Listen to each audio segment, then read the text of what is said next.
నమస్తే అండి. ప్రీవియస్ వీడియోలో అమ్మాళ్ళ ఇంటికి వెళ్ళామని చెప్పాను కదండి. అమ్మాళ్ళ ఇంటికి వెళ్ళిన వ్లాగ్ని మీతో షేర్ చేసుకోబోతున్నానండి. వీడియో మీకు తప్పకుండా నచ్చుతుంది. ముందుగా చిన్న లైక్ చేసేయండి.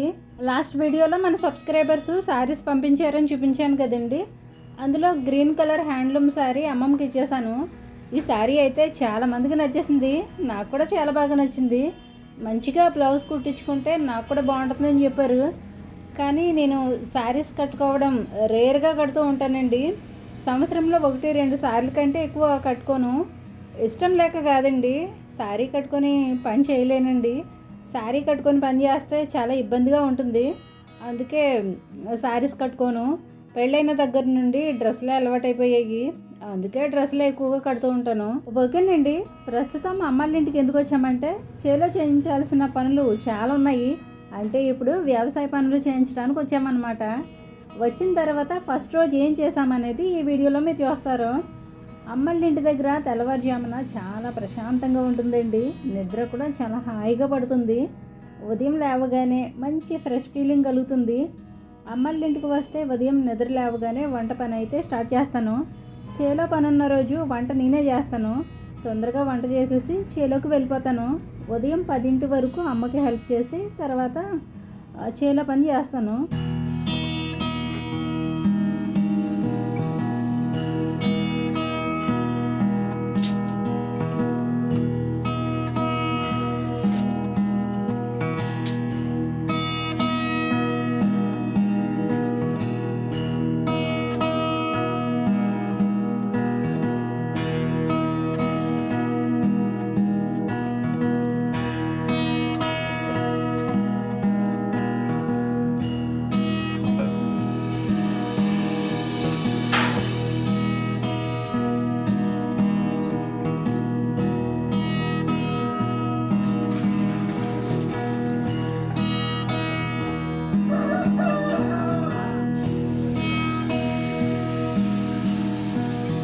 వచ్చేటప్పుడు మన ప్రోడక్ట్స్లో ఉన్న హై ప్రోటీన్ దోశ మిక్స్ తెచ్చానండి.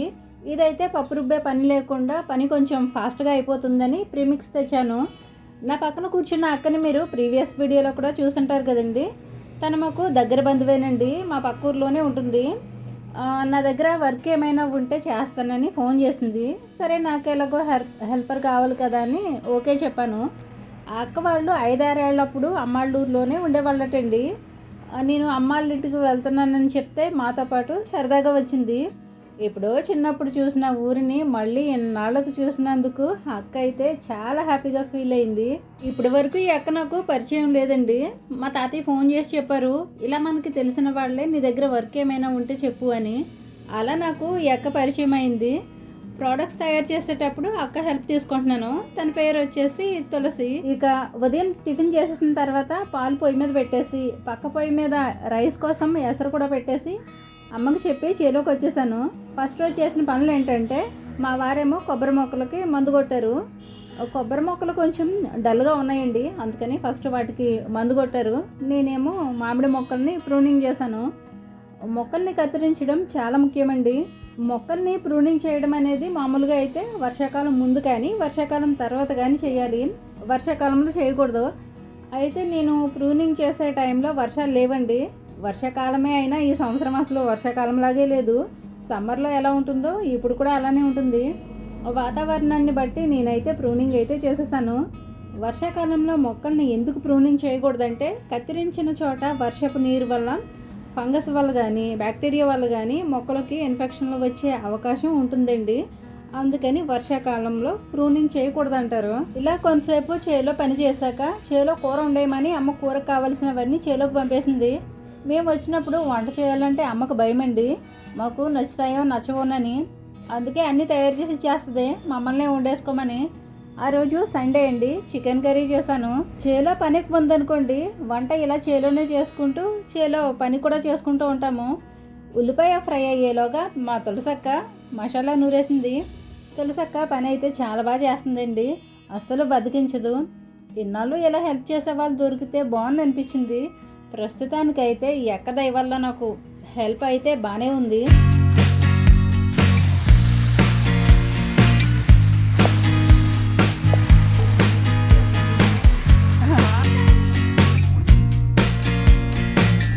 చేలో చెట్ల కింద వంట చేసుకుని చల్లని గాలిలో ప్రశాంతంగా తింటూ ఉంటే తినే ప్రతి ముద్దను ఆస్వాదిస్తూ తినొచ్చు. కూరలో ఉప్పు సరిపడా వేస్తానో లేదనని కూర వండుతుంటే దగ్గరుండి మరీ వండించేస్తున్నారు. మా వారికి కూరలో కొంచెం ఉప్పు ఎక్కువైనా పర్వాలేదు కానండి, తక్కువ మాత్రం కాకూడదు. ఓవైపు నేను కూర వండుతుంటే ఇంకోవైపు మా వారు జీడిపిక్కలు కాలుస్తున్నారు. మీరు ఎప్పుడైనా జీడిపిక్కలు కాల్చుకొని తిన్నారా అండి? అవి కాలుతుంటే వచ్చే స్మెల్లే సగం కడుపు నిండిపోతుంది. నార్మల్ జీడిపప్పు కంటే కాల్చుకుని తిన్న జీడిపప్పు అసలు ఎంత టేస్ట్గా ఉంటుందంటే నా మాటల్లో చెప్పలేను, అంత బాగుంటుంది. ఇప్పుడు మన దగ్గర డ్రై పప్పు ఉంటుంది కాబట్టి అంత శ్రద్ధగా జీడిపిక్కలు దాచుకోవట్లేదు కానివ్వండి, లేదంటే జీడిపిక్కలు దాచుకొని వర్షాకాలంలో కాల్చుకొని తినేవాళ్ళం.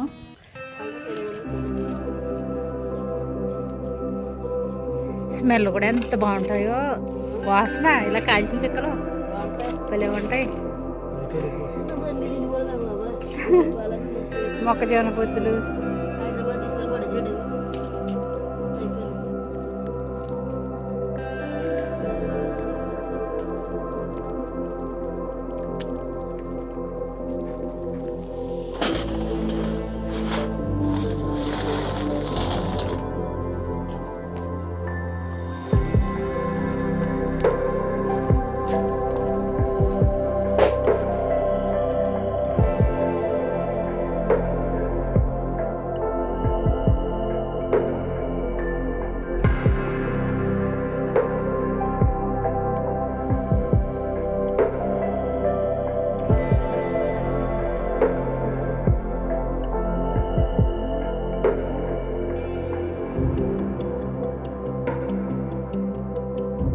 ఇది వరకు తినే ఫుడ్ ఎంత బాగుండేదండి. మొక్కజొన్న పొత్తులు, ఉడకబెట్టిన కందులు, శనక్కాయలు, తాటిగారెలు, తాటి బూరెలు, ఉడకబెట్టిన దుంపలు, పనసకాయలు తినేవన్నీ హెల్తీగా ఉండేవి, టేస్టీగా బాగుండేవి.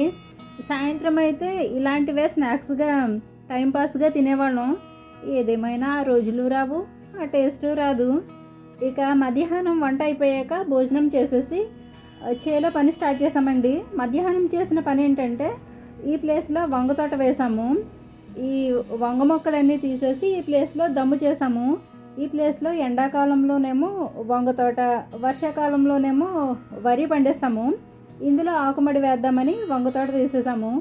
ఈ సీజన్లో పొలంలో భృంగరాజ్ చాలా ఎక్కువగా దొరుకుతుందండి. హెర్బలాలు తయారు చేస్తాం కాబట్టి మనకి భృంగరాజ్ చాలా అవసరం. సాయంత్రం అమ్మ నేను కలిసి భృంగరాజ్ కోసాము. వీటితో పాటు ఇంకా చాలా రకాల హెర్బల్స్ని హార్వెస్ట్ చేసాము. ఓకేనండి, అమ్మాళ్ళ ఇంటికి వచ్చాక ఇంకా ఏమేమి చేసామో తర్వాత వీడియోలో షేర్ చేస్తాను. అమ్మాళ్ళ ఇంటి నుండి వచ్చాక హెర్బల్ ఆయిల్ కూడా తయారు చేసామండి. ఒకవేళ మీరు ఆయిల్ ఆర్డర్ చేయాలనుకుంటే పైన కనిపిస్తున్న నెంబర్కి వాట్సాప్ చేయండి. ఇక ఇవాల్టి వీడియో ఇంతేనండి. వీడియో లాస్ట్ వరకు చూసుంటే కనుక ఈ వీడియోపై మీ అభిప్రాయం ఏమిటో కామెంట్ చేసి, మీకు ఈ వీడియో నచ్చితే తప్పకుండా లైక్ చేయండి. మరో మంచి వీడియోతో మళ్ళీ వస్తాను. ఉంటానండి, నమస్తే.